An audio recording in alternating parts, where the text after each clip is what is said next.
মজুত অস্ত্রের রক্ষণাবেক্ষণ ভালো করে করা হচ্ছে না, বিশেষত রেডার ও ব্যাটল ট্যাঙ্কার দেখভাল করা হচ্ছে না। সে কারণে সেনাবাহিনীর কড়া সমালোচনা করল ক্যাগ।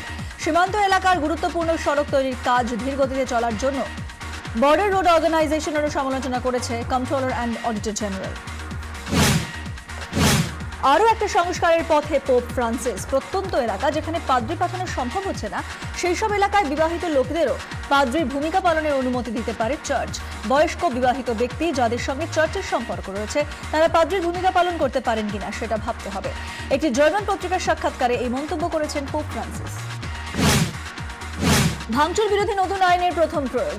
মধুরা স্বয়ংদীপ সহ 8 বাম ছাত্র নেতার 5 দিনের জেল হেফাজত। রাজভবন অভিযানে পুলিশের ওপর আক্রমণ ও সরকারি সম্পত্তি ভাঙচুরের অভিযোগে জেল।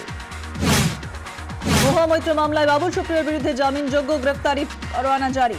থানায় হাজিরা না দেওয়াতে গ্রেফতারি পরোয়ানা জারি করল আলিপুর আদালত। চার্জশিটে বাবুলকে পলাতক দেখায় পুলিশ। 14 বছরের নিচে অ্যাসিড আক্রান্তদের আর্থিক ক্ষতিপূরণ বাড়াচ্ছে রাজ্য। সম্প্রতি অ্যাসিড আক্রান্তদের ক্ষতিপূরণে বাড়তি 200 কোটি টাকা বরাদ্দ করেছে কেন্দ্র। সেই তহবিল থেকে রাজ্য পাচ্ছে 12.5 কোটি টাকা। বাড়তি তহবিল থেকে 14 বছরের কম বয়সী অ্যাসিড আক্রান্তদের 50% বাড়তি আর্থিক ক্ষতিপূরণ দেবে রাজ্য।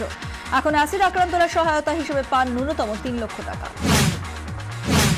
বেতন পাচ্ছে রাজ্যের মন্ত্রী বিধায়কদের। বিধানসভায় বেতন বৃদ্ধি সংক্রান্ত বিল পাস।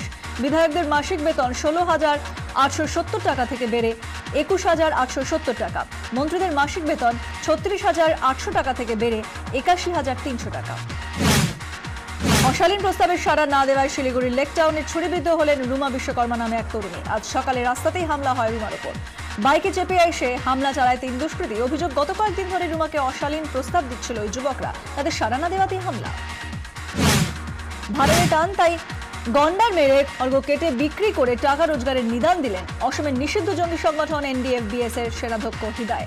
পুলিশ রিপোর্ট উদ্ধৃত করে অসম বিধানসভায় একথা জানান বনমন্ত্রী প্রমীলা রানী ব্রহ্ম। এই কাজে তারা নিয়োগ করেছে চোরা শিকারীদের। এর জেরে উদ্বেগে অসম সরকার।